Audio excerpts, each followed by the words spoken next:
Alrighty. Good afternoon.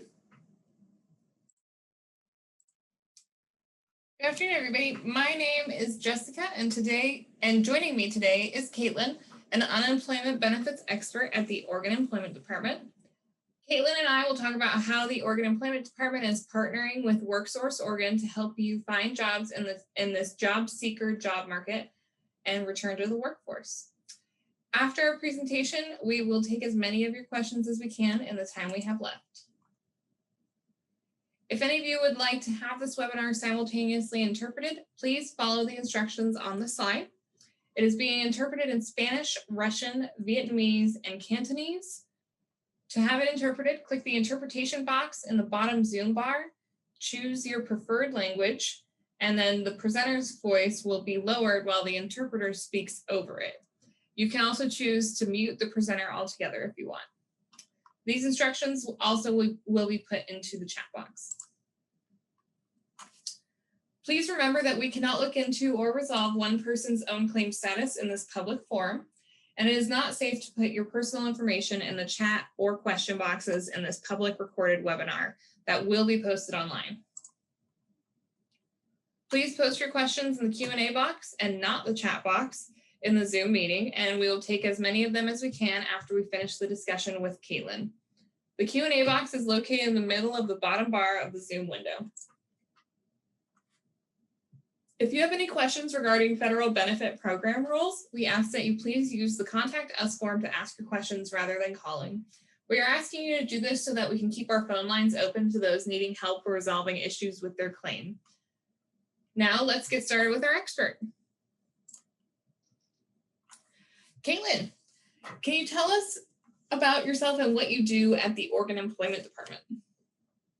Sure. So I am an unemployment benefit expert, and we partner with WorkSource Oregon, which helps people find jobs and help businesses find talent.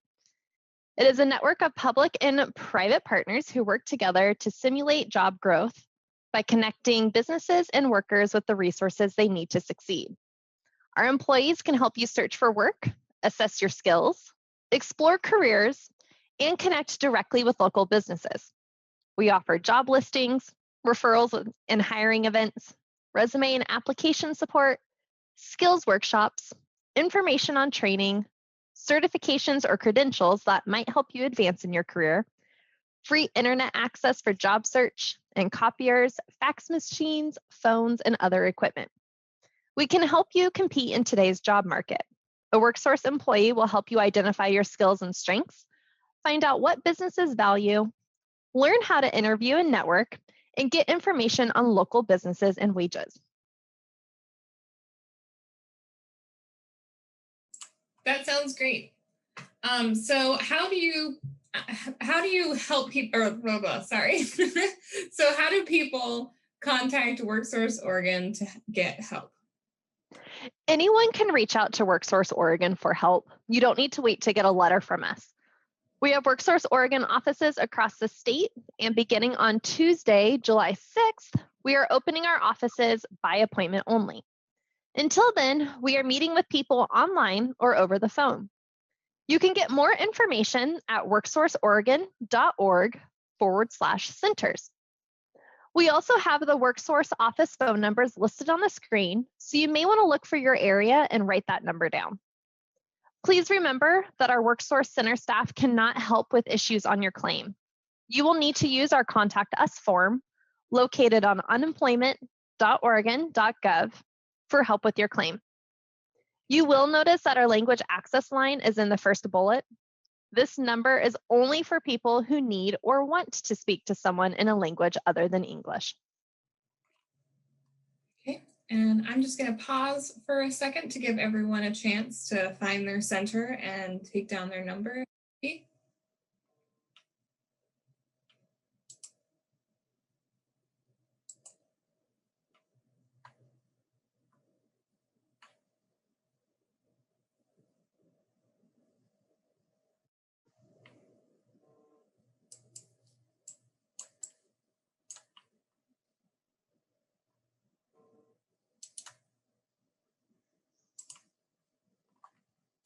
Okay. Thank you, Caitlin. So now that the pandemic feels like it's almost behind us, people are talking about returning to work, finding jobs, and regrowing our economy. We know not everyone is able to get back to work, and that some people face barriers that were there even before the pandemic started, such as childcare and transportation. We recently announced that work search requirements in place before the pandemic would be coming back. Before we can talk about people receiving regular UI or PEUC, let's talk about work search requirements for people receiving Pandemic Unemployment Assistance or PUA. Are people receiving PUA benefits required to report their work searches to us? So there are two different paths for people receiving PUA. First, if you are self-employed and want to continue your self-employment, you do not need to register for iMatchSkills. You may do so if you would like, but it is not required. You must maintain your work records for your business, including work to reestablish your business.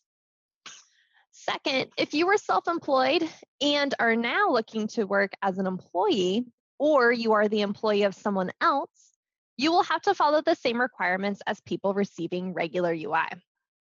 That means you must register for iMatchSkills and you must keep track of your work search efforts.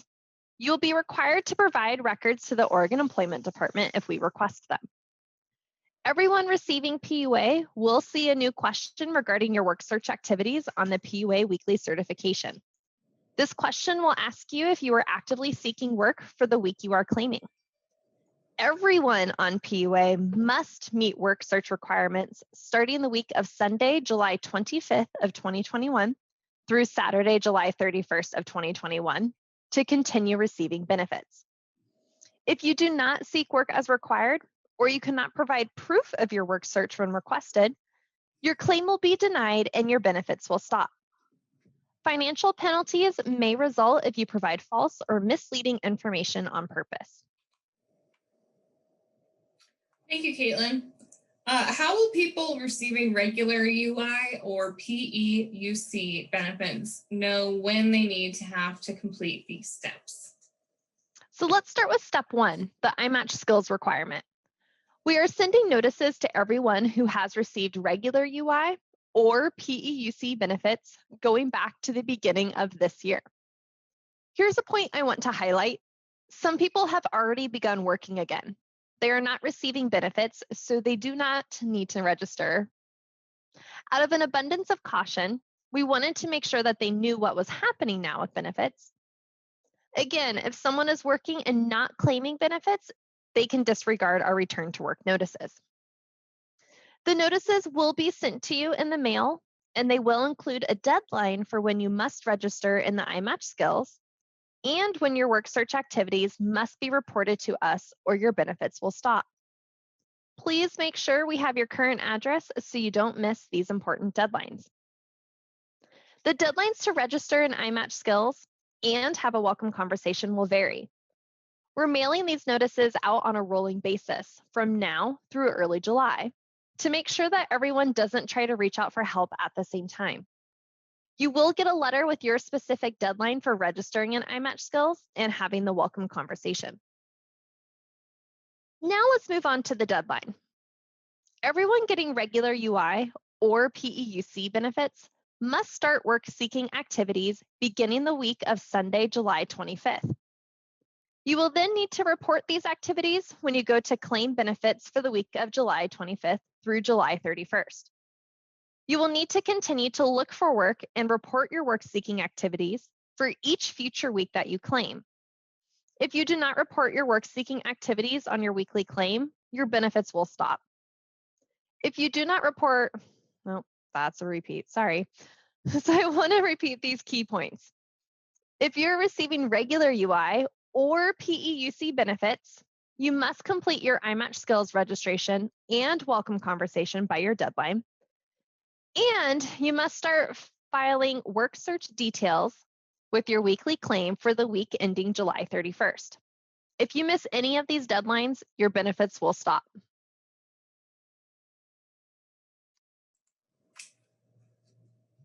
So, Caitlin, can you talk some more about iMatchSkills and how someone can register in iMatchSkills?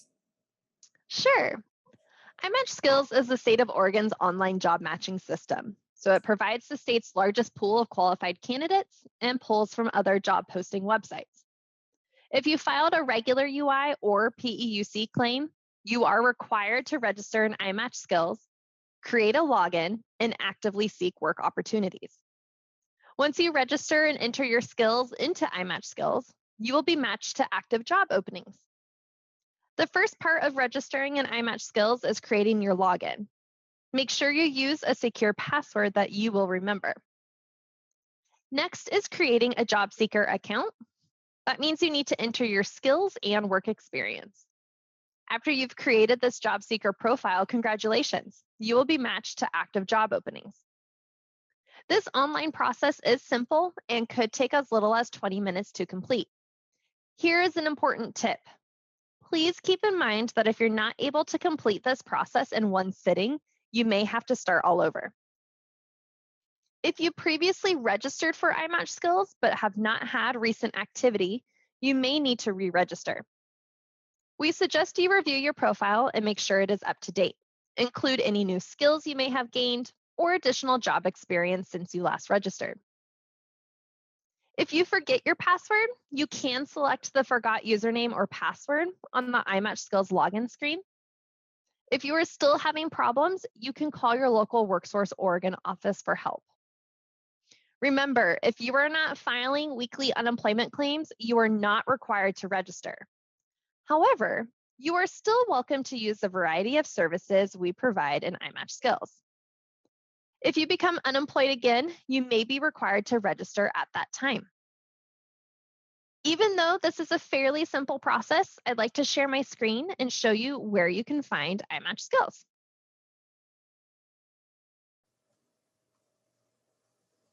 All right, so once again, I'm just going to share my screen and show you where you can find iMatchSkills. So the first thing that you would do is you would start by going to oregon.gov/employ, and it will take you to this screen here. Now what you'll do is underneath the unemployment, the third bullet point says iMatchSkills register/login. You would select this. We're going to open iMatchSkills. It should take you to a screen that looks similar to this. And then from here, you would select Job Seeker.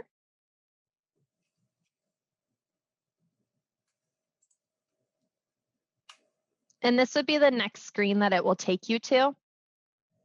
If you have an iMatchSkills account previously, this is where you'd be able to enter your username and password. If you forgot your username or password, you can select this button here. However, if you are brand new and you have never registered with iMatchSkills before, you would need to select Create Your Account. It will start by having you fill in information, selecting your username, as well as selecting a password. Make sure you use a secure password that you will remember.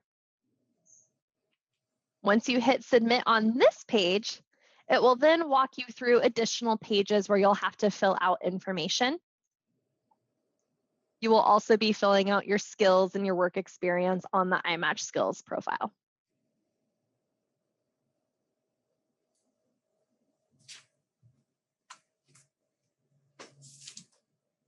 Okay. Oh, 1 second. There we go.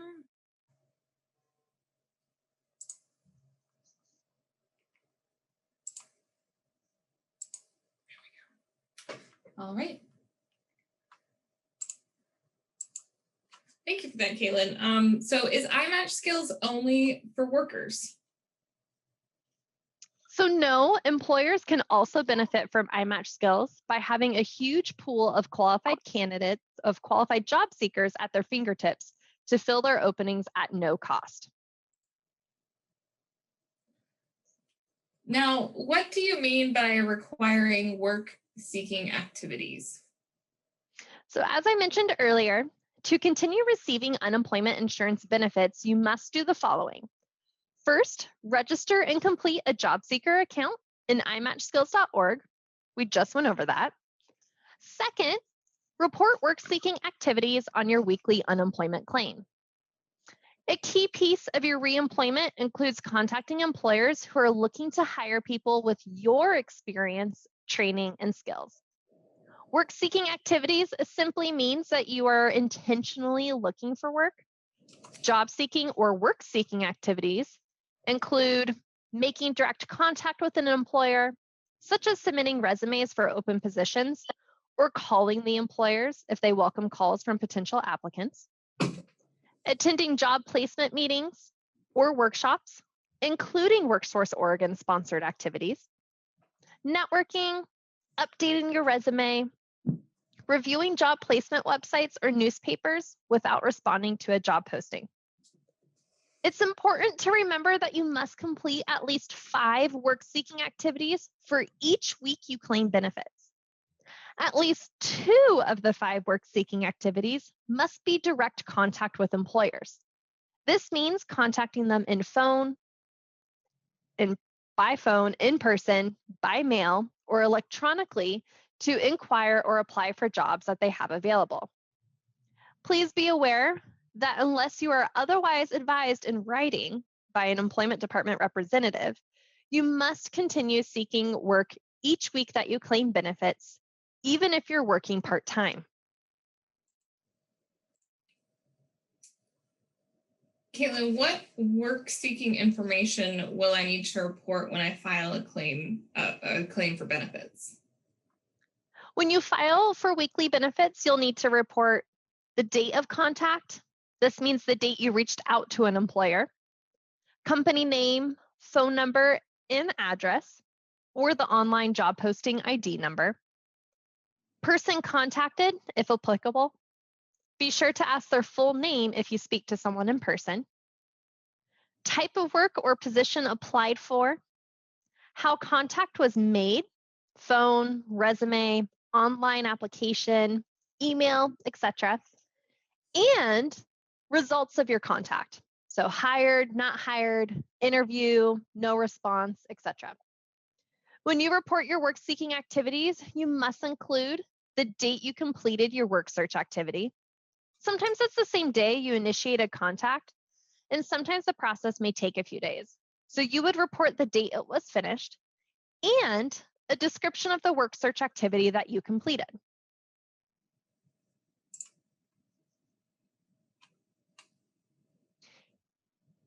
If you need help keeping track of your work search, we have an employment search record form on our website that you can use. So let me share my screen and show you where you can find that.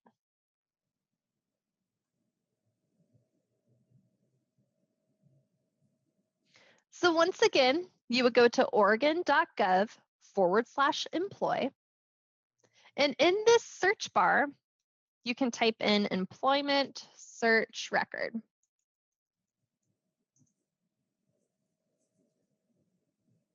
And it will be the first document that comes up. So I'm going to select that. And this is what it looks like. You are not required to use this form, but you are required to keep records of your weekly work search efforts and report these activities when making weekly claim reports. We also have a video and helpful step-by-step videos that will help you understand how to actively seek work while claiming UI benefits. You can find those helpful tools on our website at unemployment.oregon.gov/employ. This website. And then if you scroll down underneath the quick links, scroll down to apply. And then here you will see the step-by-step application guides and videos. All right. So when do people receiving regular UI or PEUC need to report work-seeking activities on their weekly claim? The first week you are required to report your work-seeking activities on your weekly claim to continue receiving benefits is for the period of July 25th of 2021 through Saturday, July 31st of 2021. Remember, if you do not report your work seeking activities, your benefits will stop. Caitlin, what about part-time workers? Do they have the same work search requirements as those who lost full-time work? Yes. If you are working part-time and filing for unemployment benefits, you are required to actively seek work to stay eligible for benefits. You will also be required to register in iMatchSkills. Thank you, Caitlin. What if someone wants to participate in OED's training or self-employment program? Do the work search requirements apply to them? First, I will tell you about the Training Unemployment Insurance or TUI program. If you are a dislocated worker in the TUI program, work search requirements do not apply to you. You may be eligible for TUI if you are receiving regular UI, Pandemic Emergency Unemployment Compensation, PEUC, or Pandemic Unemployment Assistance, PUA. A dislocated worker is someone who the employment department identifies as unlikely to return to their previous industry or occupation. You may become dislocated due to an economic downturn, mergers and acquisitions, or company closings. For example, if you were an assembly line worker at a factory that closed due to technological advancements, you would be unlikely to return to that occupation. The program does not pay for the training, but it does remove the work search requirements from your weekly claims while you attend school full-time. You may apply for TUI, and you can find the TUI application on oregon.gov/employ and enter TUI in the search bar. You must submit the application to the Oregon Employment Department within 90 days from when you were laid off from your job. You can also find that application on the forms page of our website. The TUI program allows you to waive the work search requirements while you attend school and receive your regular UI benefits. Dislocated workers receive up to 26 weeks of regular unemployment insurance benefits, plus any federal or state extensions that may be available. You can also read our TUI FAQ on our website, where you will find more information about TUI as well as the application. That website again is oregon.gov/employ, where you will enter TUI in the search bar. If you have questions about the TUI program, you can call 800-436-6191 and select option 1. Or like I said, you can go to our TUI program on our website and find the application form. Now I will move on to the Self-Employment Assistance or SEA program. SEA is for people who may be interested in starting their own business, are currently receiving regular unemployment insurance, and who are likely to run out of benefits before they return to work. SEA benefits include receiving your weekly benefits while participating in self-employment activities, a waiver of the actively seeking work requirement while participating in the program. The money earned from the business is not deducted from your weekly benefit payment. You keep your weekly benefit and the income from your business. Participants in SEA must complete our market feasibility worksheet, a written business plan, and complete self-employment activities on a full-time basis for each week you claim benefits. You can call the UI Special Program Center at 503-947-1800 to see if you meet eligibility requirements. If you do, we will send you the SEA application.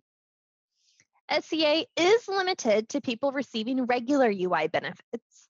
It is not available to people receiving PEUC or PUA benefits.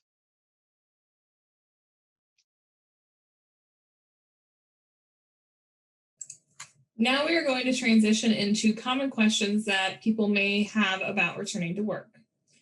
So what if someone receiving benefits cannot work because they or a family member are too medically fragile to work? Your health and the health of the family member you are caring for is very important. Your doctor may put limits on the type of work that you look for, and your overall availability to work may be restricted. However, these restrictions do not impact the requirement to look for work and document those activities. You are still required to look for work that you are willing and able to do, and to report your work search activities for each week that you file a claim. You should have recent training or experience in the type of work that you are looking for. For example, say your doctor advised you to avoid close contact with the public, and you were a server at a busy restaurant in your last job. But before that, you worked in an office. You may be able to look for office work that offers remote options since you have some history of office work.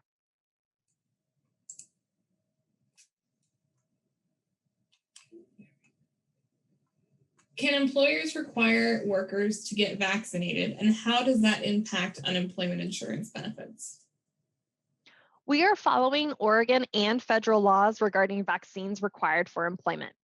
If your employer has a reasonable policy regarding vaccines and offers alternative protections, such as working remotely, physical distancing, or wearing a face covering, and you are unwilling to get the vaccine or use a reasonable alternative protection, your claim may be denied.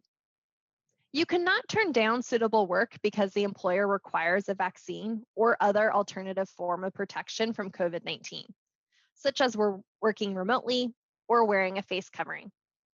If you do turn down work in such situations, your claim may be denied. What if I prefer to have my child go to school remotely because I am afraid of COVID? Am I still eligible for benefits? Beginning August 8th of 2021, you must be available to work at least one shift if the work you do has more than one shift. Otherwise, you must be available to do part-time work. Beginning September 5th of 2021, you must be available for full-time work in at least one of two shifts if the job you are seeking is typically only available in two shifts, or two of three shifts if the job you are seeking is typically done in three shifts. What if someone only wants to work from home from now on? Telework or remote work refers to the location and the way the work is done. It is not an occupation, but the pandemic resulted in many employers offering or extending telework opportunities for employees. Many occupations cannot telework, a grocery clerk, for example, and claimants must remain available to work through their labor market.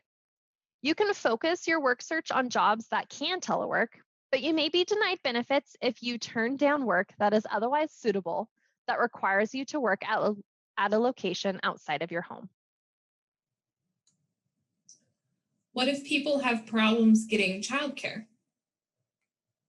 If your regular job is only done during days and hours that you don't have childcare or someone else at home to watch your child or children, you can seek other types of work you can do that may have different work hours.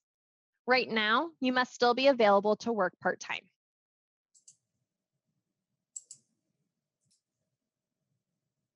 Thank you, Kaylin. That is a lot of important information you just covered.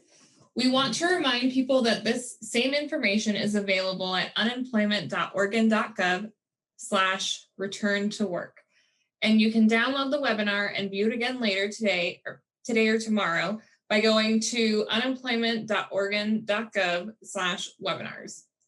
Thank you, Caitlin, for all of these updates. Once again, here are the WorkSource Oregon numbers. If you didn't have a chance to write down the number of your office closest to you, you can also find these numbers at unemployment.oregon.gov/return to work. So I'll just pause on this slide for a little bit.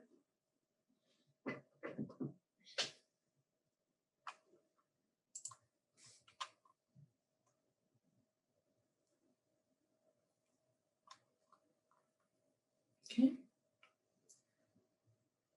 Our next webinar is Thursday, July 15th at 1 p.m. This webinar will be in Spanish only and will be covering work search requirements.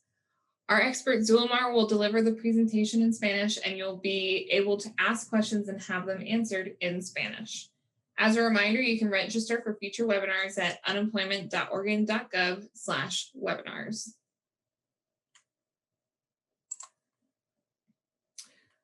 You can also sign up for our email updates at unemployment.oregon.gov.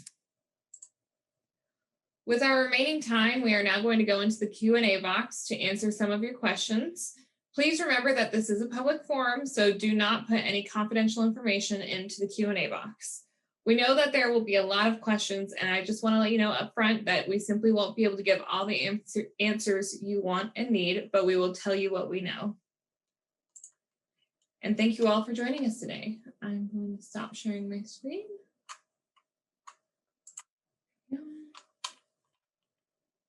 You want to turn on your camera? Yeah, I can do that. There we go. All righty.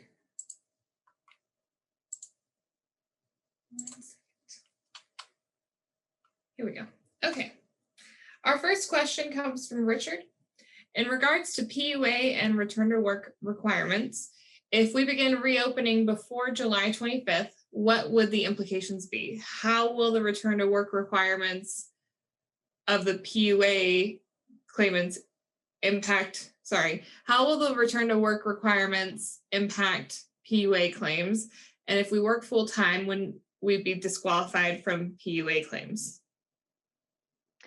So in regards to the PUA or the return to work requirements, if your business is going to be reopened before July 25th, then you wouldn't necessarily need to be submitting your work search activities if you're not going to continue claiming benefits. So if you're not going to continue claiming PUA benefits because your business reopened before that July 25th deadline, then you would not need to report those work seeking requirements to us. However, if you are going to continue to seek to receive PUA benefits, then you would need to report those requirements to us. And for PUA, it's really going to change depending on if you're self-employed or if you're seeking work as an employee. So for example, if you're self-employed, then you can document things that you have done to try and reopen the business or things that you've been doing to maintain the business. And you would need to keep records of that and provide it to us if we request that information. However, if you're going to be seeking work as an employee on PUA, then that's where you would be providing those 5 work seeking activities. And those would include some of those direct employer contacts or searching job postings, networking, updating your resume, so on and so forth. Okay. So if people on PUA are looking for both freelance work and a regular job, should they fill out the weekly form with work seeking activity? If not, what does maintaining their work records entail? So for like freelance work, they tried to would they keep a record of freelance work they tried to get, etc.?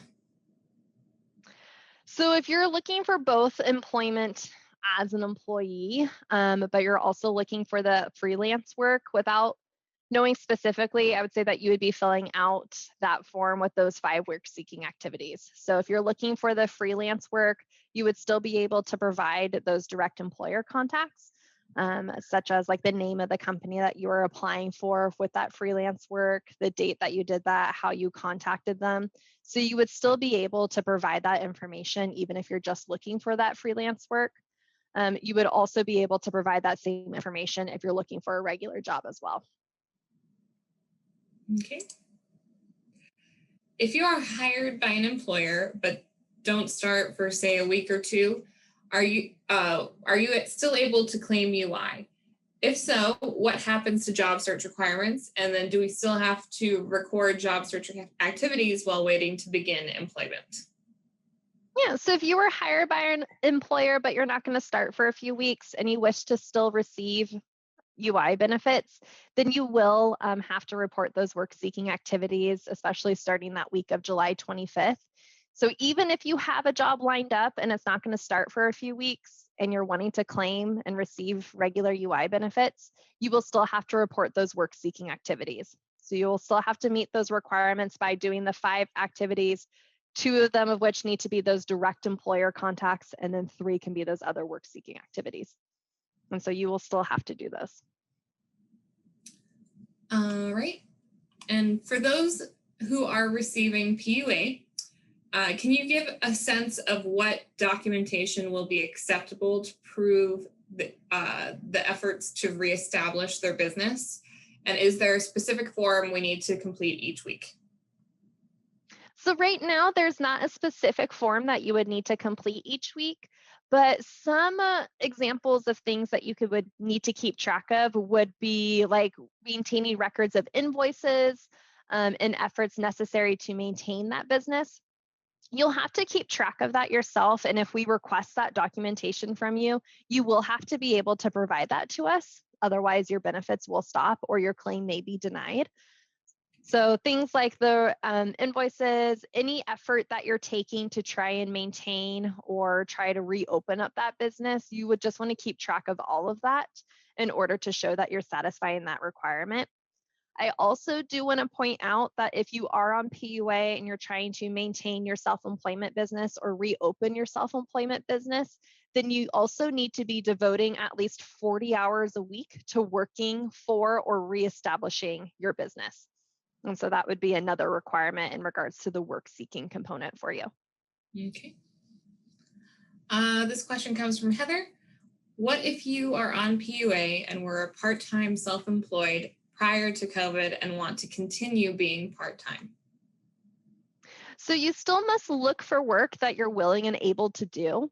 We understand that some people may only be able to work part-time. However, you are still going to be required to look for and be willing to accept work that is full-time, part-time, or temporary.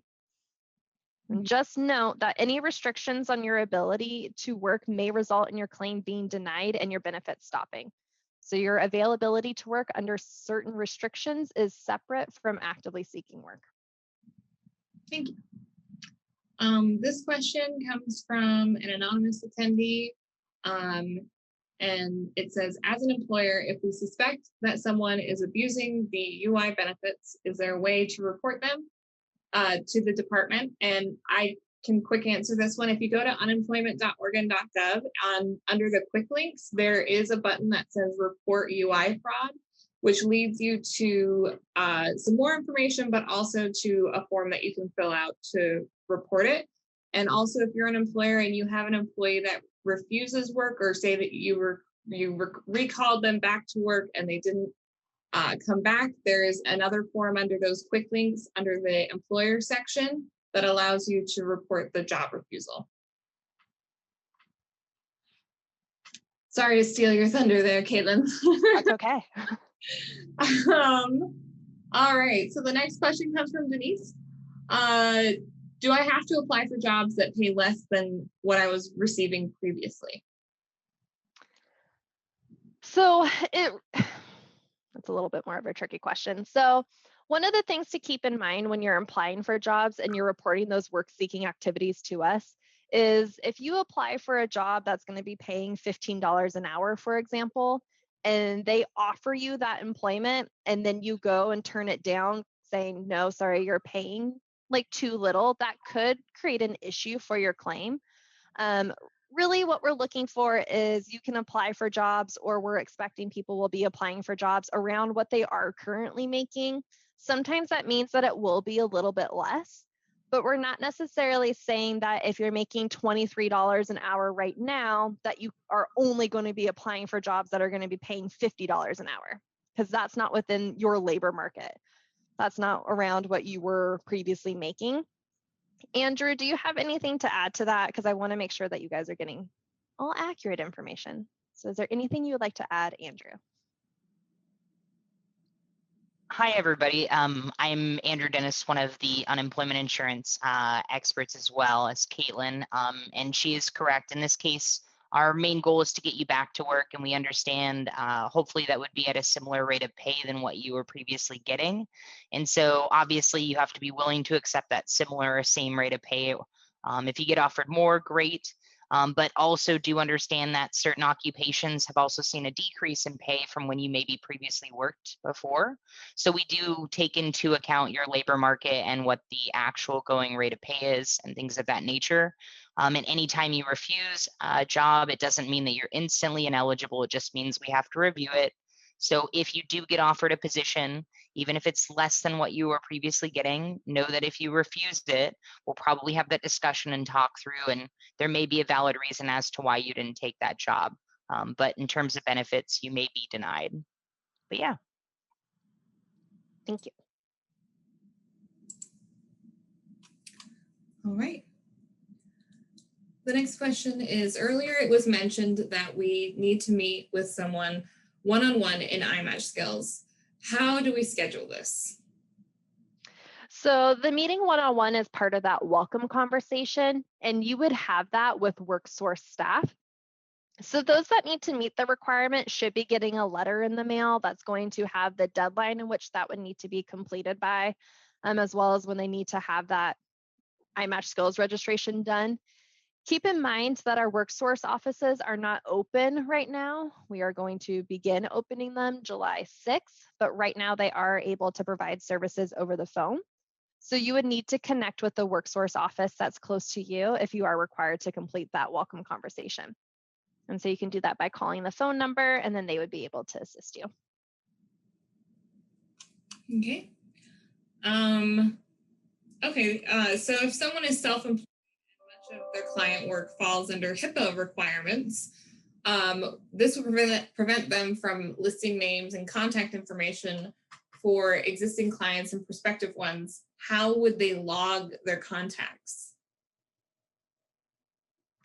So if you're self-employed, we're asking for you to keep documentation of maintaining the business or efforts that you have done to try and reopen the business. So it does get a little bit tricky, especially if they fall under the HIPAA requirements and you wouldn't be able to provide that specific information. Yeah, I'm going to default to Andrew. Andrew, what suggestions would you have for this one? So, I mean, you may, let's say I was private practice and maybe I'm a therapist. So clearly there's those HIPAA requirements, anything related to medical care, as you guys know. I would say we could request things like proof of invoices. Maybe you redacted the person's name for their security, but you have the date in which they received service and you have proof that that invoice occurred. It could be, again, advertising efforts. So maybe we don't have to see the exact client that you worked with. We just need to see that you were advertising, hey, I'm providing therapy. You being self-employed, we just need to see activities. I think you're mixing up the direct contact aspect with maybe those that are not self-employed, where they're having to list, again, I talked to XY employer, Bob down the street, and I applied on this day. Your stuff for self-employment, again, can be a little bit more varied. And I would say, we should have some more information about other documents that may be helpful for you. Thanks, Andrew. All right. Apologize, I lost my spot. Here we go. And are we required to only search for work relevant to our job history? So we say that it's within the labor market. So that's taking in regards to what you have been doing most recently or what you have most recent experience in, or you have the skills relevant for that. So the whole goal of this is trying to get you back to work. So for example, let's say that I only worked in office. I wouldn't necessarily be applying for jobs as part of my work seeking activities that I have no experience in, or I don't have any skills that are going to be relevant to that job. So for the actively seeking work requirement, we are looking for you to be doing things to get you back to work, whether it's similar to what you were most recently doing, or you have recent skills, knowledge, experience, education, what have you, in order to do that job. Okay. And what if there are no jobs to apply for in your field in a given week? How can you fulfill the direct contact requirements? So if there are no jobs for you to apply for directly, So those direct contact is just having that direct contact with the employer. So maybe there might not be an open position for you to apply for right now, but that's not going to prevent you from still reaching out to that employer, trying to establish that relationship, establish that rapport, finding out if they plan to open up those positions again in the future. So you would still be able to have some of that direct component. Or as well, you can still submit like an inquiry to them. Sometimes on LinkedIn, for example, you can reach out to employers and inquire about positions that they might be opening, or still being able to establish that rapport and that relationship. So then you would be notified if they're going to be opening those positions. Andrew, do you have anything to add? Or was that wrong? No, that was actually correct. I mean, there's a lot of different avenues. One thing I would premise is be very careful on if you are repeating the same exact work search every week.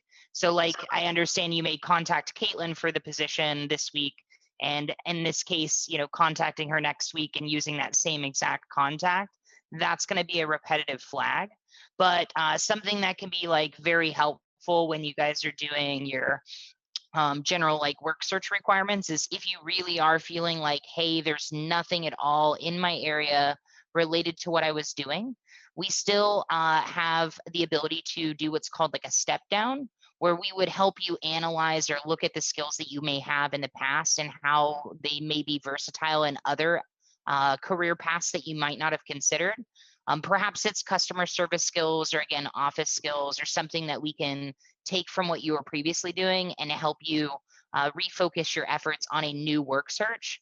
We would then provide you like a new labor market, new occupation, new hours in which to look for, and kind of push you in that direction. Again, that's if we see that the opportunities for what you're currently doing. The example that always comes to my mind is brain surgeon. It's like maybe you're in Bend and there's really just no brain surgery like available. Well, you're also a doctor, you might have other surgical skills, or hey, we can help you maybe find another route. So, but yeah. And just to clarify, Andrew, that to get this help, they would need to go to their local WorkSource center. Yeah, you can always go into your WorkSource, or like, give us a call. Believe it or not, we may even have a class that can help you establish some new skills or perfect ones that you haven't used in a long time. So it's a good way of utilizing your resources. Thank you. All right. So the next question is, do I need to seek work if returning to my job in August? So if you're going to continue applying to receive unemployment benefits, then yes, you are going to be required to seek work and fill out those requirements.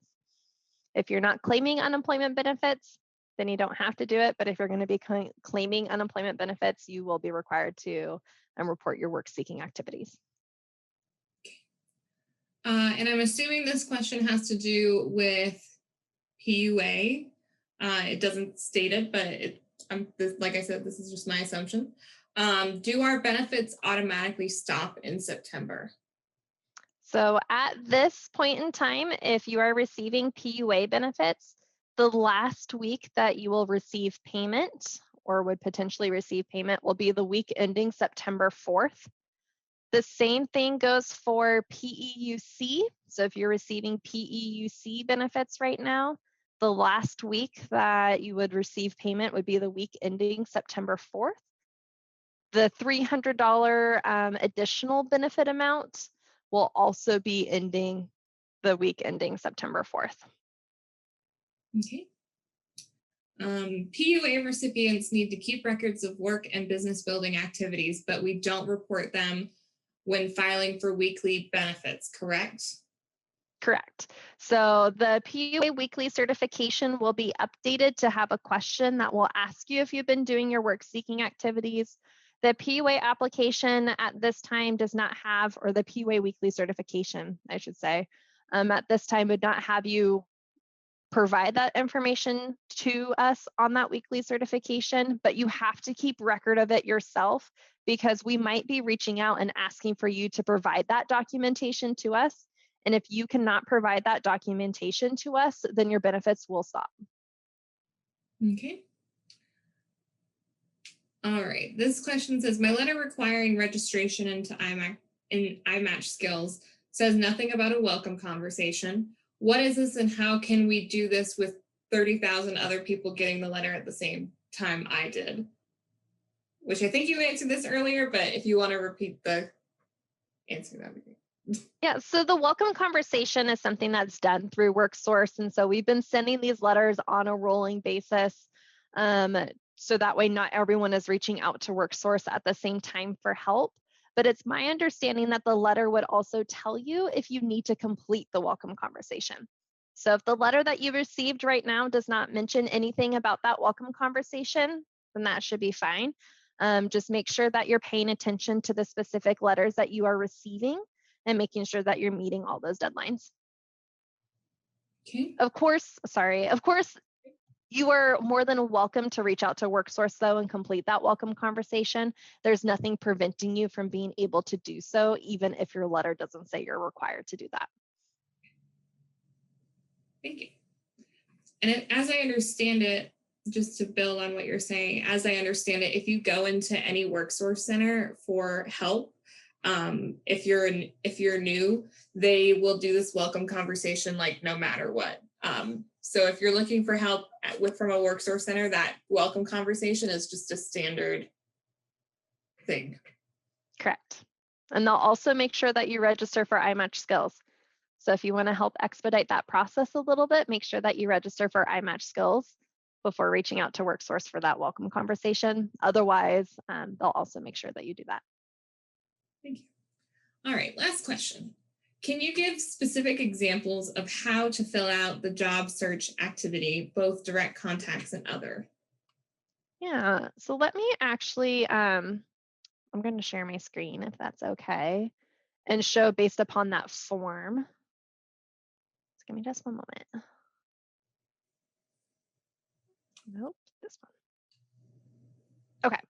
So for the work search activities, you can utilize this form or you can keep track of this another way, whatever is going to be best for you. But this is really great for keeping track of those direct employer contacts as well as some of those work search activities. This is the information that we are going to be asking for when you are applying or filing for regular UI or PEUC benefits. So you would input the date of contact, the employer name, employer address, how you contacted said employer. If you talked to someone, what was the full name of the person that you spoke with? What type of work were you seeking? So was it for an office specialist? Was it for a brain surgeon? Was it for a grocery clerk? Whatever job was available. The results. So do you have an interview scheduled? Did you go through the interview? Were you hired? Were you not hired? As well as asking like, did you submit an application? Did you submit a resume for that particular job? I always advise that the more information that you can provide is better. So especially with those others. So you have your direct employer contacts. You need to have at least 2 of those each week that you're claiming benefits. And then you have 3 other things. So if you contacted 5 different employers, then you can utilize this form to keep track of those 5 different employers. If you were attending a networking event, then you would give us the name of that networking event. So on such and such day, I attended this specific networking event. If you worked on updating your resume, then you would say, I worked on updating my resume. Or if you were just searching Indeed for different jobs, you can provide us that specific information, such as I was searching on Indeed for office specialist positions in this area, for example. So it's always good to provide more details. It also keeps it a little bit easier for you to keep track of it. So sometimes this form works great, especially for the direct employer contacts. And if it works for you, fantastic. But if you have another way that's going to make it a little bit easier to keep track, then you're more than welcome to do that as well. All right. Well, thank you, Caitlin, for explaining all of this and giving us all this information. I hope it was helpful to everybody. This webinar was recorded and it will be posted online tomorrow morning. If you have any questions, we definitely ask that you use the Contact Us form. If you need help registering for iMatchSkills, we recommend that you call a WorkSource center. It doesn't necessarily have to be your local WorkSource center for this. It can actually be like any WorkSource center, they can help you with registering for iMatchSkills. And on that note, I hope you all have a great rest of your day, and thank you for joining us. Thank you.